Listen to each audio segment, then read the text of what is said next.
Okay, so before the break, we're finished up talking about data types. And one of the little things that came up there was choosing the right data type for what we have. And that leads us into sort of entity identification and abstraction. Sorry to word entity up here. So the entity is what we are representing in our database. So some database might have things like customers.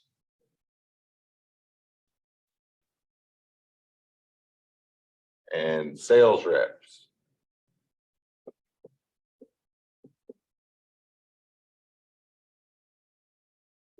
Obviously, a database like this is probably going to have the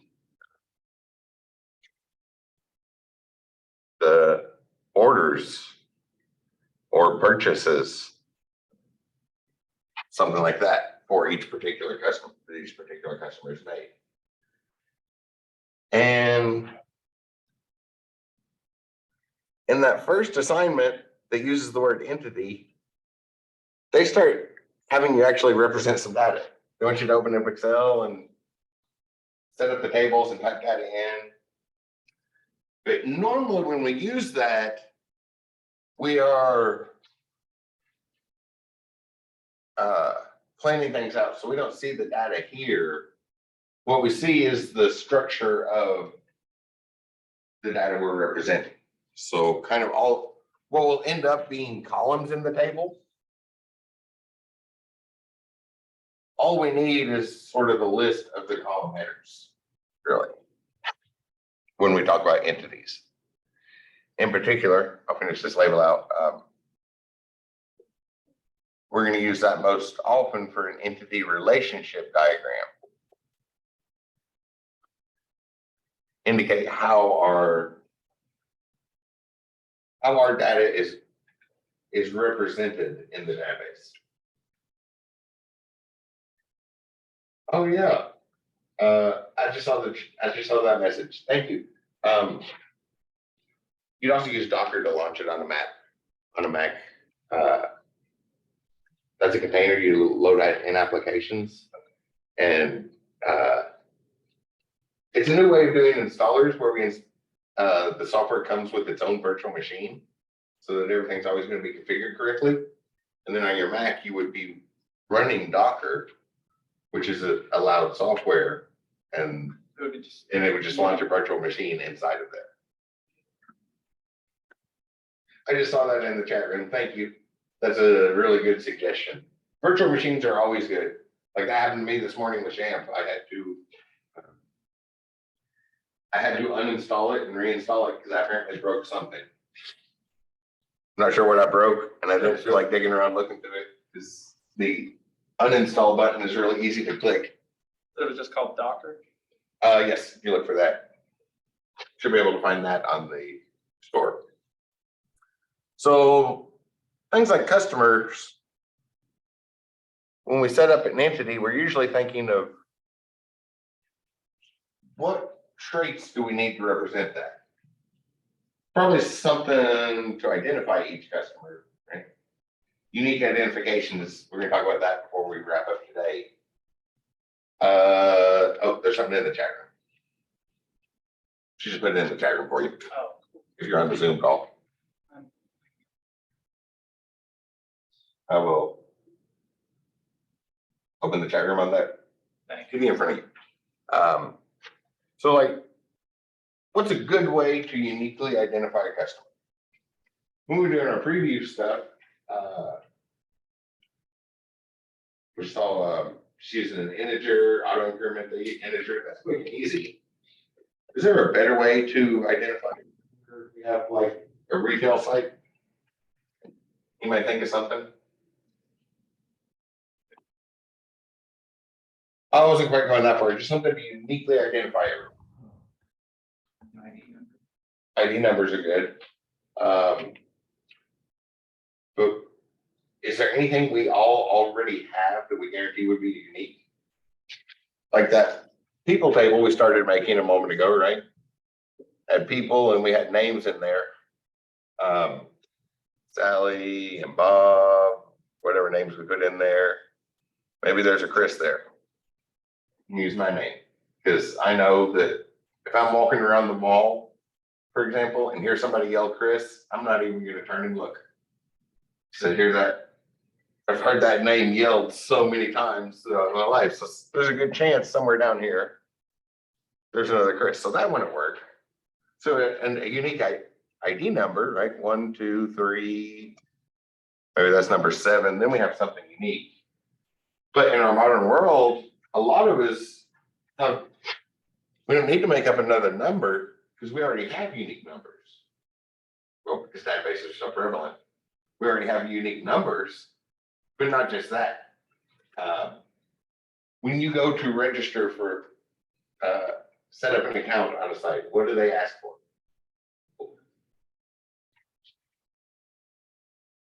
If y'all couldn't hear him on the Zoom call, he said email. By its very nature, email has to be unique, right? So something like that, that would probably be a great way to represent our customers. Then we have something unique. It uniquely identifies every single record, so we don't end up things like when we search for the person named Chris, that's going to return multiple results. Or Michael, or actually all those names written there are pretty common names in America. We're going to end up with lots of results if we try to use that name. We need something unique. If we don't have something unique, then numbers are a typical fallback. It's quick and easy. Social security numbers, that's what it is, except that that was kind of private. We don't want to put it just in any database. So we don't want to we want to be careful with it. And the main idea is make sure you think about what the best option is. Don't spend a long time thinking about it, because it probably is possible to come up with a unique attribute about every single thing we could think of, but some of them are going to take a long time to think of. Things like emails, we know everybody already has a unique that. If we want it to be something numerical, maybe we could ask for driver's license numbers, social security numbers, because somebody can't do quite as much with our driver's license number as they can with social security. But unique fields exist, and that'll be important for long. Our sales rep, well, that's a person, so an email is probably a good way to represent them as well. What else would we need to represent a customer? Any suggestions?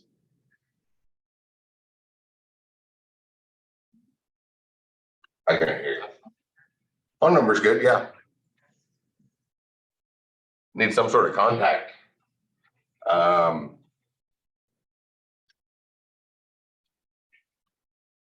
Address. Yeah, especially in our world, we're probably going to ship stuff to them, so we need to know where they're at. Get the phone number, send that automated text to say your package has been delivered. Yeah. What about backup address? Yeah.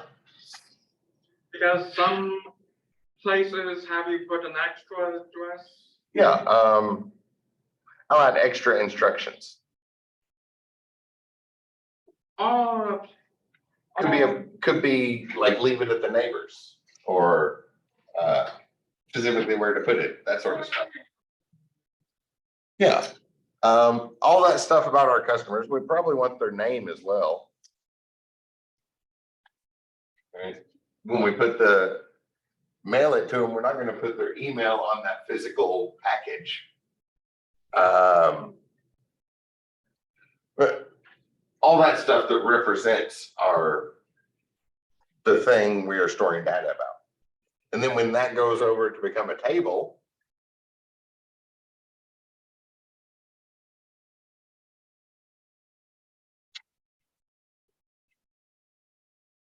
those are the columns in our table. So like email, phone, address,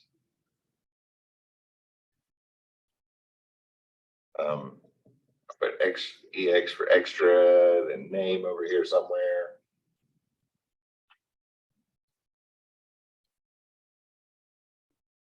So our entity relationship diagram is what turns into the table. In the first assignment, they asked for this, but it looks like they're asking for this, but then they have you make a whole table in it for some reason. It's like 5 rows. There's not much to it.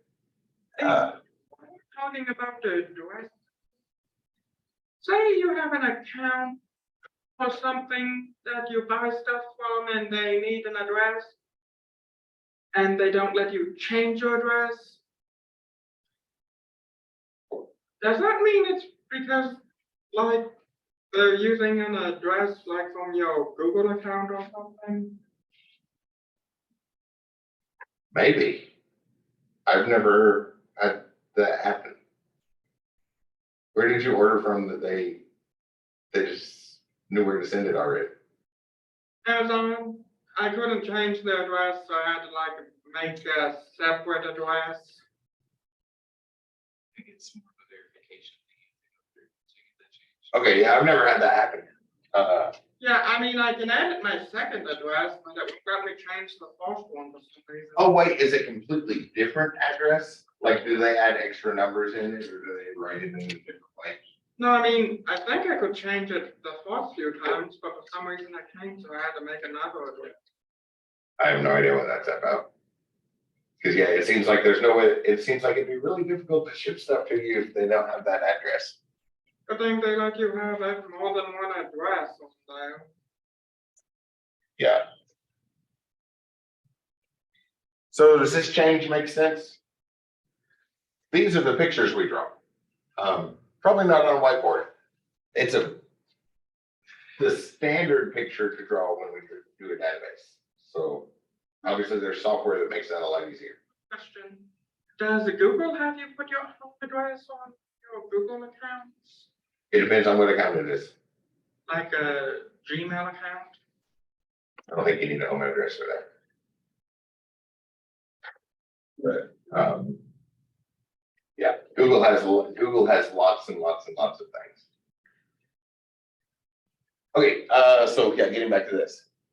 So to put those pictures together, right, that's how we plan out our database. There's lots of software out there to draw it with. For our class, you'll probably use one that you may have seen before in a different class. So everybody's seen draw.io. That's actually not the address anymore. They changed the address, but everybody still uses the old address and even calls that the name of it.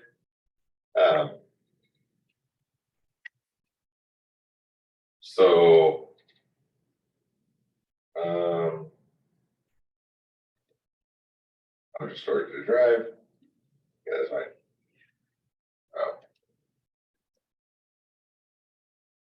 Yeah, diagrams.net is the name of it, but everybody knows it by draw.io. So their original address. So we create a new diagram.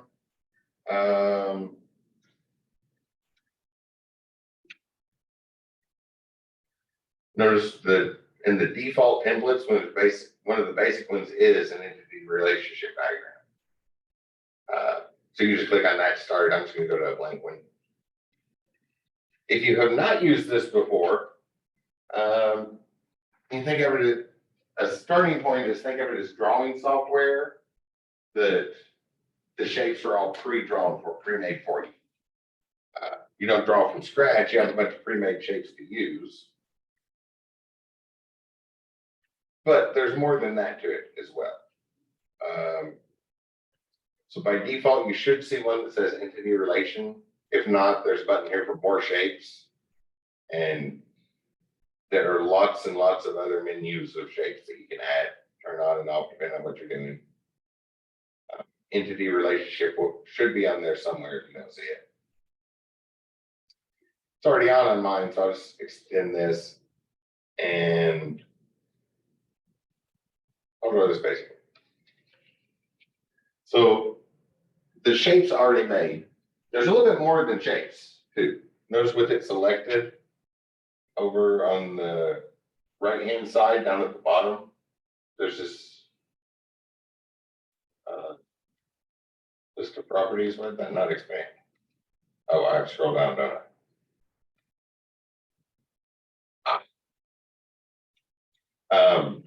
So there is actual data tied to that shape. So it's more than just a drawing program.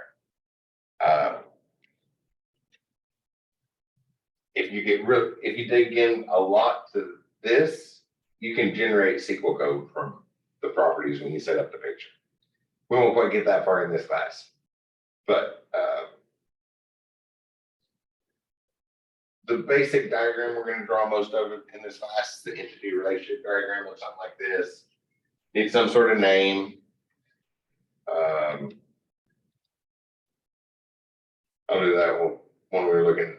We started a moment ago. We had people, and then in your rows, you'll set up the name of the field, and then the data type it is.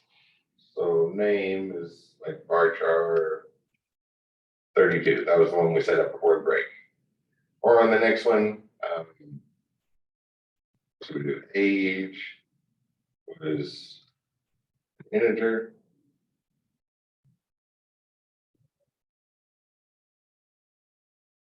Town, I think it was varchar again. And kind of ran out of room already. Only gave us 3 rows to draw on, but while this is selected, notice up here, there's a button that says table. That does actually count as a table. So we can insert new rows into that or delete rows from that. And it behaves like it's a table. Pause for a second. So as I talk about that picture, is anybody forming a connection between that and the other stuff we're doing in class? Like I showed that it's not just a picture, we actually have properties and attributes about that. This behaves as a table. But that, like we're working within database, there's a lot of extra stuff there. So this is a graphical representation of a database holding this image data.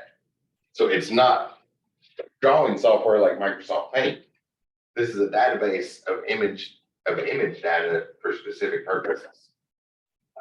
Another use for databases, it's not just for like sales records. That example I quickly fell back to on the board a moment ago. Databases show up all over the place. What was that? Oh yeah, we had eye color. And that was from our enum, the short list. Yeah, I'm just going to write enum there. I'm not going to generate a database. I'm not going to generate SQL code from the diagram here. We won't get that far, but that is something we could do eventually. So you could think of this as an interface to control a database it's not just a picture. And things are connected. We didn't put an ID on it. We're going to talk about unique IDs. We did mention unique ID. I'll just leave that there for now. Or maybe we have another table.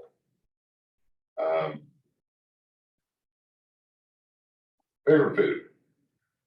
That's what I was going to do here in a moment when we talk about identifiers. So we have unique ID here. Favorite food. We need to know what the food is, right? So the item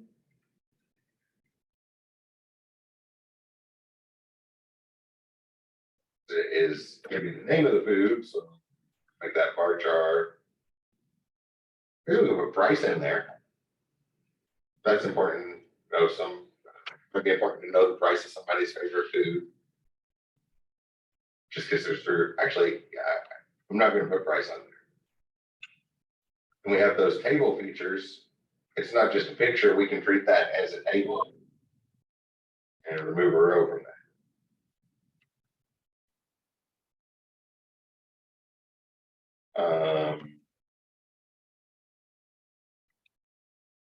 Item. And we need a way to connect this favorite food back to the person whose food it is, right? We don't want to store everybody's name twice. That just doubles our data set size almost immediately. So that's where our keys come in. So we'll be doing a lot of these pictures. And I decided just to draw the thing here. So I'm gonna say, I'm gonna call this people ID. An integer. And maybe we'll uniquely identify all of our people with integer type data. And then we can form a connection between them. So I guess one last thing out of these tables, notice when you hover over it, little arrows show up. They're kind of faint. But if I hover over the whole table, we get arrows coming out the side. Or just on this one cell, we get a different arrow coming out the side. If you click that and drag it over, you can form a connection between the two. Listen. So we will do a whole lot of those. So the unique ID identifying each person, we need that connected into our other table. And in particular, the table that it uniquely identifies, it's the primary key there. And when we connect it to another table, we would refer to that as the foreign key. So foreign as in it belongs to the other table. Yeah. Not the most creative names. The primary is the one that's uniquely identifying, and foreign means it comes from someplace else. And that way we tie those together. Anytime we draw the picture, we show both of them, right? I put that on both of them. So this was foreign key over here, this primary key over here. If I was to draw on a big grid, I would probably leave a column for both of them, put a label there right on the whiteboard. But internally, when we set it up properly, the database isn't going to do that, store that data redundantly. It's we'll be able to access it from here, from this table, but it's a foreign key, so it's actually stored over in this table. So it gets rid of that redundancy, even though it shows up in pictures when we set it up right. So that's, I guess, the next really important step in creating our databases. We need a way to connect them together. The arrow would not look like this either.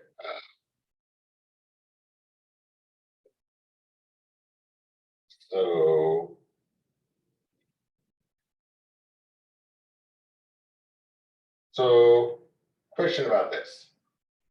Every person has a unique identifier.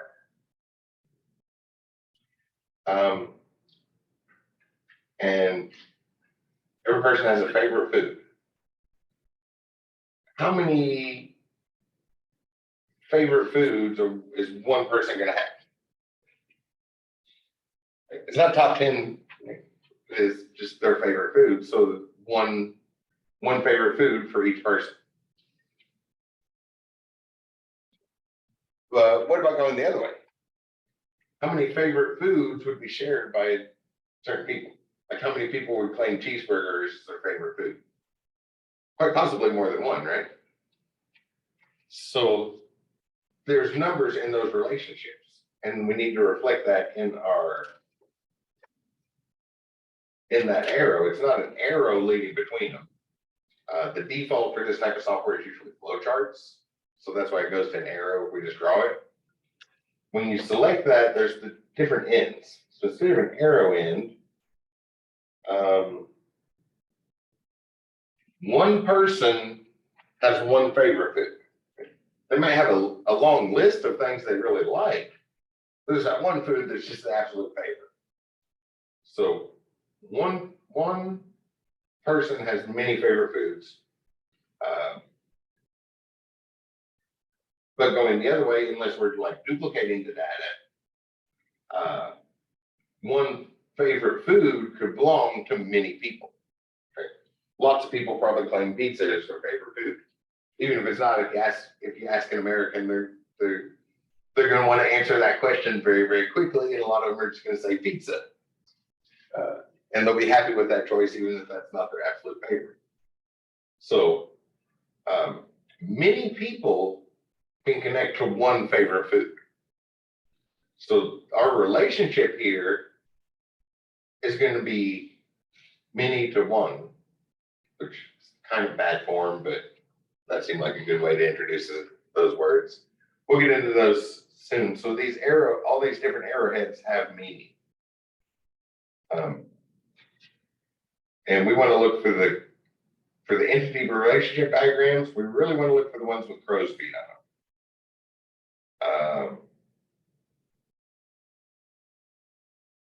So this symbol is the many. I guess we could go that way. We could, one to many, one person has lots of favorite foods. They keep telling us again and again and again what their favorite food is. That would be this data. So there's one on this side, which that's not a one. Where's the one? So instead of none at the beginning of that arrow, the way you draw the arrow makes sense. You have to remember which one you start at and which one you finish at, so you can keep track of which one's the beginning and which one's the end.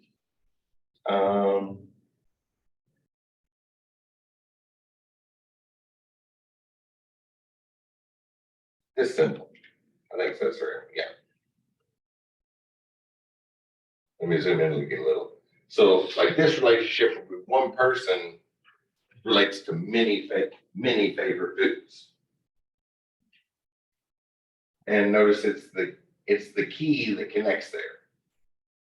What I originally was talking about would probably go the other way, where many people relate to one favorite food.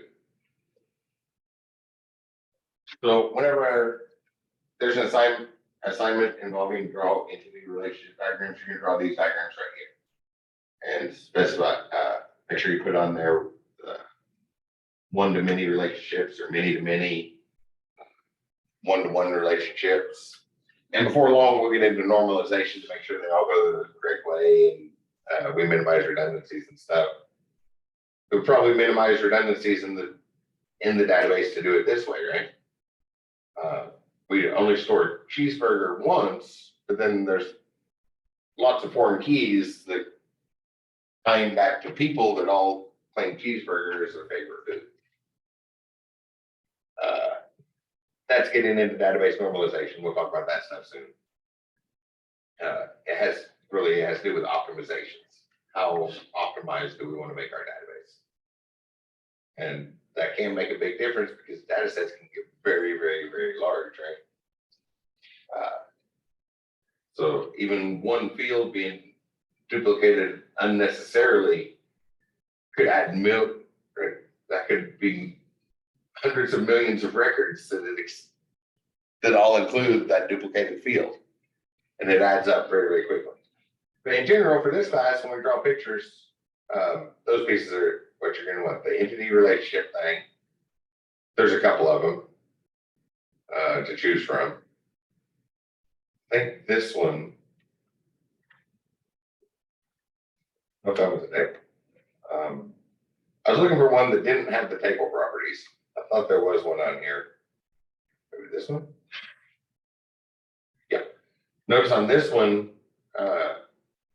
look, that has table properties too. That's what I'm looking at. Okay. Maybe they fixed it. There used to be one that did not have table properties. It was a little odd to work. It was a little bit different to work with. Make sure you have one that you get the little table button up here.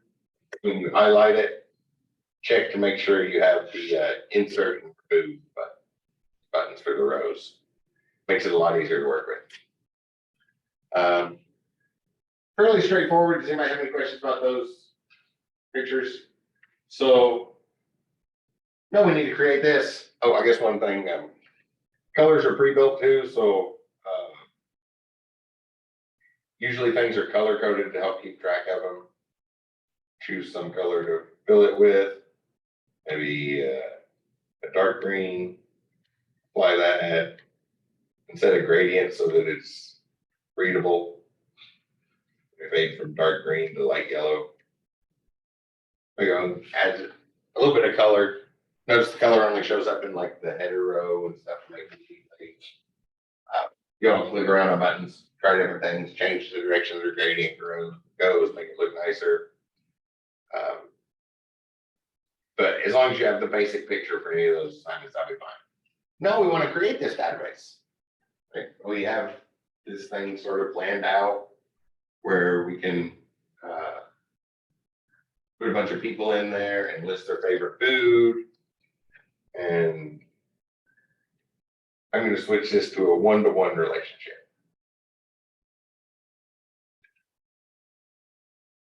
Because when we make this, we're going to do one-to-one, but I needed to introduce the concepts of one-to-many or many-to-many, or we can have different combinations of how they connect.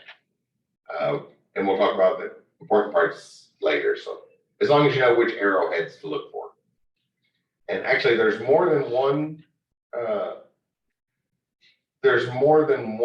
of these arrows that actually means one. So I can't remember which one our textbook shows. I guess maybe go with whichever arrowheads our textbook shows. But as long as the concept's there. So if we go to create this, it's still running. Yep. Have our diagram here. So if I go back to PHP myadmin, /PHP myadmin. And I'll make a couple tables and connect those. After I get the Zoom thumbnails out of the way. Yeah, the ones on the TVs will probably be okay. We haven't done this yet. Create database. If you're like using a domain host where they set that up for you, you wouldn't need this command, but let's go create your own. Create database.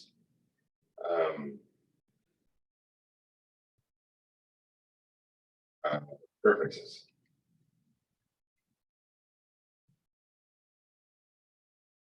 And then that's the only instruction.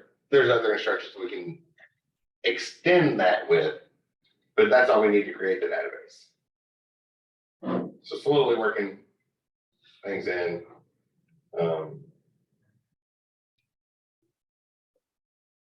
Really like to use it working in terminals.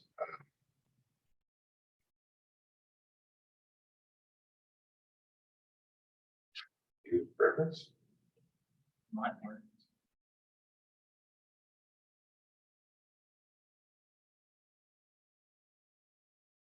It doesn't like that. If you're working at the terminal, you have to say which database to use after you create it. I guess I'll just go over here and click on the, I'll come over here and click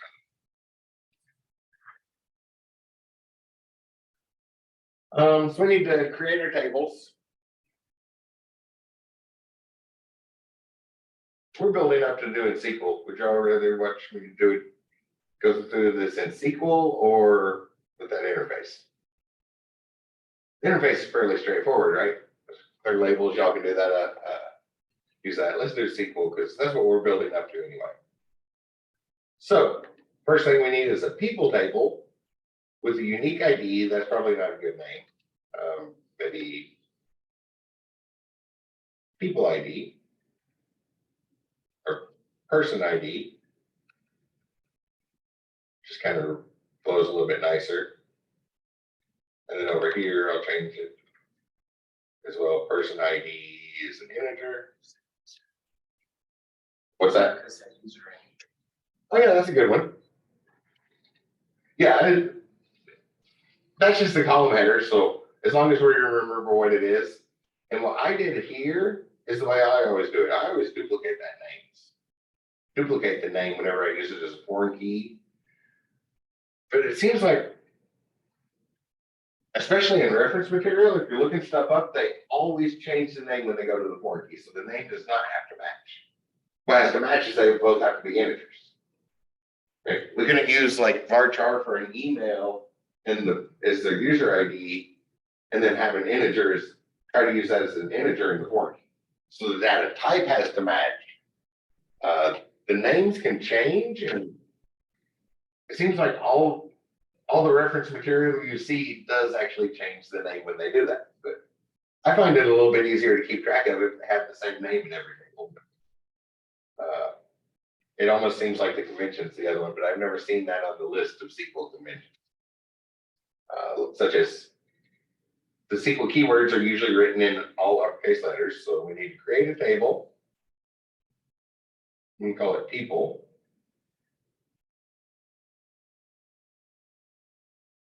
Yeah. You get something? What's that? Sounds like like something going on and on. It's not like a history. Oh, I'm not sure. Could be stuck in the closet. The people in my evening class are supposed to be doing stuff on the remotely accessed machines. So one of them could be in there. Where was it? Okay, so we need to create a table, and we have the whole thing planned out. We have this person ID. Person ID is an integer. I'm going to split this up too. We have that end of instruction character. White space is only for is only to make it, white space only applies to make it easier for us. It does not hurt anything. So we split that up into another line. It's going to be an integer. And then we split those up with commas. Person ID is an integer. We have a name. It was varchar 32. I'm gonna zoom in so y'all can see those commas clearly. Might be small on some people's screen. We do it all as one line. I usually do it that way, but splitting it up across multiple lines does make a big difference. And what really matters when you have a bunch of instructions is that semicolon at the end, that end of instruction character, basically. Name, age is another integer. Oh, I'll put it there. Oh, I guess I'm recreating the one from the earlier table. I probably could have used that same one. Age, the town they live in some varchar variable number of characters, and then we put eye color was still on that picture we drew, so I'll put that in here. And that's going to be an enum, and I'll just do 3 of them again. Brown, blue, and green. Seem like the most common eye colors. And then what we've seen so far, then we would close this parenthesis that we opened way up here and end that instruction. But we know we're going to do something else here. We said that from over in the picture, the person ID is the primary key. I usually use the syntax where I put it right here. Primary key, auto increment. There's a secondary syntax we can use. There's more than one way to write this. We could also write auto increment primary key. As long as the keywords are all there, it will be fine. I move auto increment out front. Integer, which is auto increment. I just decided to move that because it seems like auto increment goes with integer better than it goes with key. Put those meaningful parts together. There's multiple, but also to show that there's multiple ways we can get these keywords in there and the computer will make sense of them. So that's our primary key. We get down to the end of the instruction. We don't have any foreign keys to worry about here. All that should look familiar at this point, right? At least a little bit. Run that. Return an empty set. We haven't inserted any rows to the table, so there's no numbers to return, or it just returns 0. I'm zoomed out too much. I can't see any of my buttons. So we'll go back in here and we need to make our other table. The fave food table, which again has a unique ID, which again, I'll just do an integer to auto increment it. I can't think of necessarily anything unique about foods, right? Food, pizza doesn't have its own email or anything that would be, or social security number or anything that's just natively unique to it.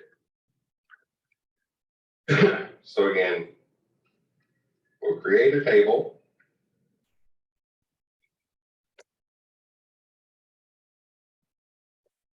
This is part which, I'm gonna throw words in for preview. We don't need this yet, but when we start putting this in a text file first and then uploading the text file, probably gonna wanna include the words if not exist so that you don't, or you hit an error and then you make an edit and then upload your file again.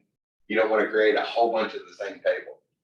So the words if not exist will be very, very useful when we get to writing a whole text file first and then uploading that. Create a table called fave food, which I was doing everything in lowercase letters. There's a convention for that too, but I was gonna work the convention slowly. So the first convention this week is the SQL keywords in all uppercase. And then we'll talk about the naming conventions very, very soon. For this week, I'm just gonna do everything in lowercase letters to keep track of it. That makes it nice and easy.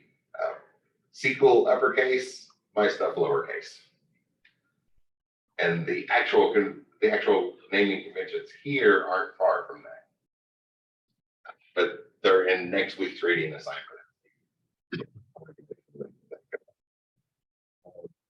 So what do we have? We have a unique ID. That's probably not a good name. Let's rename that food ID.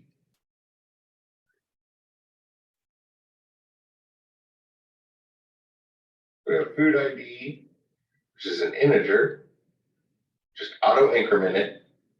And auto increment is the first word that first keyword that I look for to figure out which flavor of SQL I'm using. Sometimes it's, and like we have here, it's got an underscore between words. Other times it's the two words jammed together into one. Oracle, it's 3 separate words, and auto and increment are not in them.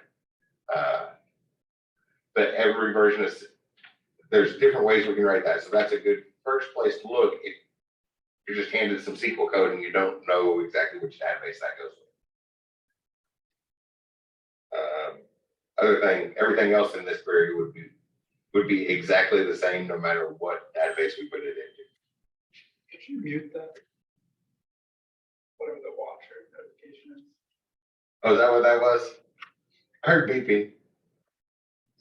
But in computer labs, there's often extra little noises. So now our other stuff, we need the item, whatever that food is. That's the big one.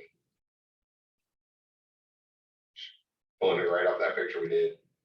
But now we need that foreign key. And to do this, I'm going to split this up. Different lines. And we have to say that we have a foreign key.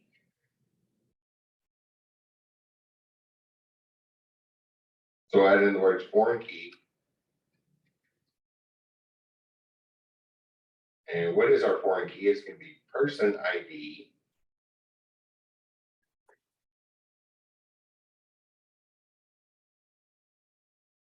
It's an integer and references the other one. I have a syntax for it over here. Foreign key. Oh, they did it different.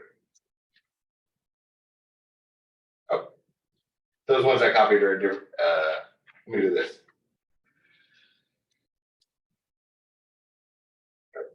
Person ID is an integer. Relates to the other stuff.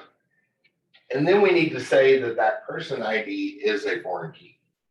I started to use the sloppy syntax that I normally use. Especially for the people heading to a data analytics degree specifically, there are advantages to using the not sloppy syntax. My primary thing is programming, so I'm writing the program that's gonna process it so I can get around the sloppy syntax issues. So we want to set up the field here and then afterwards say it's a foreign key instead of doing it all at one step. So afterwards, I'll say that's a foreign key. And then in parentheses,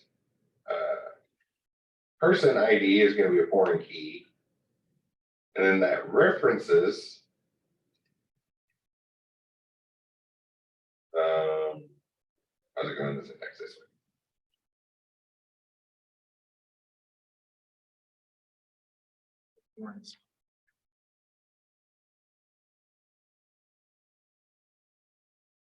Your predictor, use the predictive text as much as possible. Computers never make typos. And then that references, and we need to say which table name, table it references. So it references our people table and the person ID field there. And we can finish up that statement.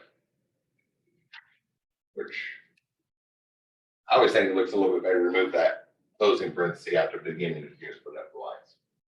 So comma separate things, spread it out. There's one other keyword that can be important. You can say constraint foreign key, and it's going to be about 3 weeks till we talk about constraints. So that word can go there, but at this point, then I'm probably not going to use the word constraint in any examples.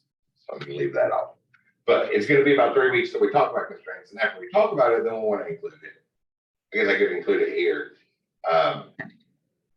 Having that keyword constraint there isn't going to make a difference until you try to delete that or update that.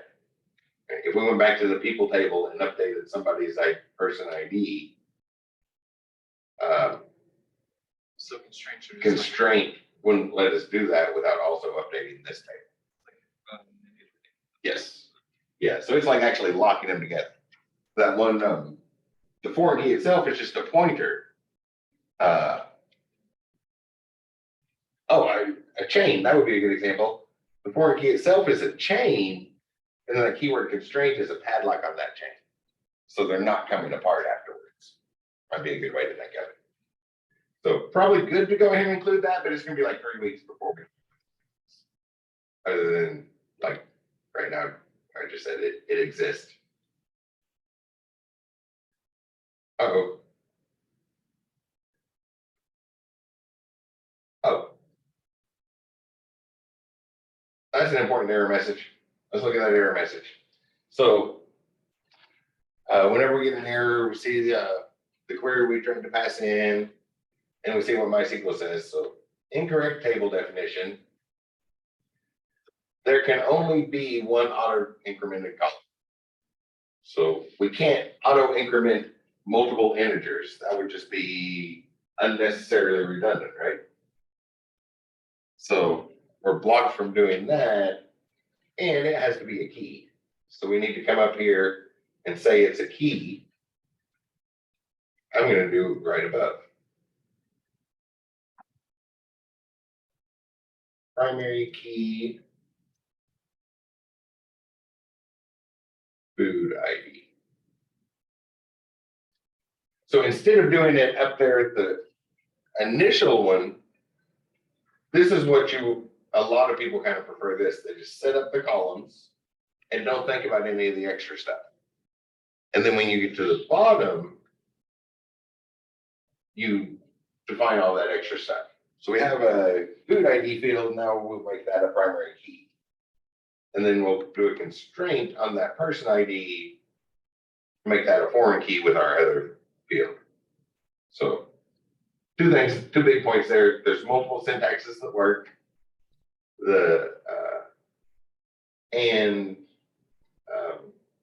The idea between primary and foreign keys to link our tables together. So we can use the constraint. I went ahead and used it. I talked about it. Does it have to be the primary key of the table for it to be able to like be assigned auto increment? So there couldn't be It- multiple. It does not, it does not have to be, but if you do auto increment, you're guaranteed to have something unique in every row. So it's hard to justify it. It'd be hard to justify it. It does have to be a key. It does have to be a key. But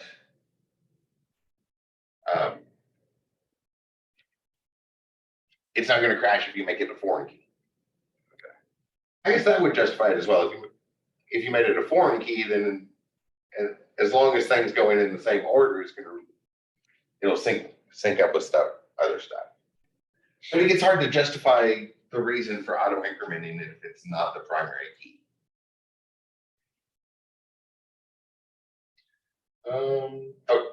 We go over to the more, we looked at diagrams.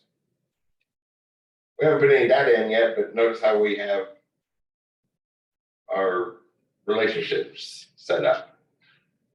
So it did the entity relationship diagrams over here.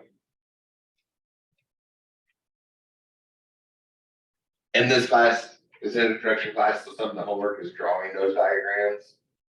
But when you make the table, there's no thought. If the table's already made, there's no thought involved in that diagram. But notice how it matches what we had over here. 1-to-1. What's showing as a 1-to-many? I don't know why it's showing 1-to-many, but should have been a 1-to-1. It might be set for normalization levels. It's not gonna have 1-to-1 relationship. Gotta have a 1-to-many. Gotta have 1-to-many or many to one on everything, but we'll talk about that soon. So those diagrams are what we use to plan the table. Everything there makes sense. SQL code, those following along, get that copied on there, know what to do with it. How did you pull up this view? Oh, over under more and designer. I did not see more. So make sure in the breadcrumbs, you're on the database level. Are you still on the table level? So up at the top, the breadcrumbs, go back to the, Yeah. Oh, okay. make sure you're on the database level. And if your screen's wide enough, it will fit. It's just part of the responsive web page. It's the reason it's under more in mine. Did you get them? Get the pictures? No, not seeing it yet.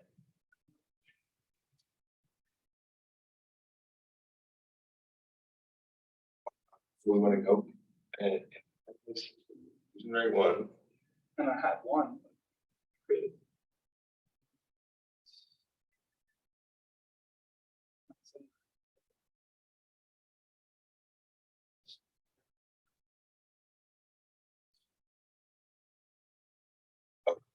You may. I think if it's on there. I thought it was on there by default last time I used it. Okay, so on there, it looks like if you're using the domain host, it might not be on. The pictures might not be on by default. There's plugins there, so just want to use the plugin. And the pictures move odd. So if I click on this and try to drag it, I'm not clicking anymore. I have to, you like click once and then keep your mouse over the little header section on it and then click again wherever you want to put it. So dragging it ends up kind of odd in those pictures, but for class, you're going to want to draw the pictures beforehand anyway. That's what your homework assignments are going to be. Then we can insert a bunch of data into that. You all have seen how to do that, right? Insert query, or just now that it's created, we can go over to that insert tab. We choose this table, or under structure, choose one of the tables. Go to the insert tab and just fill out the form. everything's checked, so I didn't put not null anywhere, so we don't set null values on here. Nothing new there. The big new thing is the foreign key and primary key and forming that connection between them. I probably should have saved those queries that I typed in. Everybody that was following along, get those somewhere where you can reference them. Or no, or Excel sheet. what's that? I made like an Excel sheet. while I was doing it. That's a good idea, yeah. Or at the very least, you know what words to put into Google to find what a foreign key looks like. Because it is an active subject. We learn by doing, right? We got 40 minutes left, and that's why I set up the lectures so that we have that time at the end of class. To kind of make up some databases, right? Just some random stuff like a database to hold all the stuff in the room you're sitting in, chair, like in a computer lab, the chairs, the monitors, the keyboards. At this point, we're just setting up data. You've seen what an insert query looks like, but practice setting up some of those. And my recommendation today is just random stuff that you can think of and focus on this entity representation, the abstraction of an entity. How do you take a real world object that you have some data you need to store about and put that into a good form for your database? Is one table the best way to do it? Sometimes, but usually multiple tables are going to be better. Kind of like that people and favorite food. We could have just put a favorite food column in there, but that's going to end up with a bunch of redundancies. We want to minimize duplicating the data. We don't want to store the word pizza 300 times in our database. We want to store pizza one time and make 300 references to it. Well, 300 still wouldn't make much of a difference. Or America, think of America. We want to store pizza one time and make 300 million references to it when we get into all Americans. Not actually store that word 300 million times. So that's a lot of extra unnecessary stuff. Does anybody have any questions about those things from today? Still kind of going slowly over it. There's a writing assignment that relates to data types, and then and then you'll basically do this sort of stuff. You make a small table and you can put the data in it in Excel. So the statewide core shell doesn't have people getting to database yet.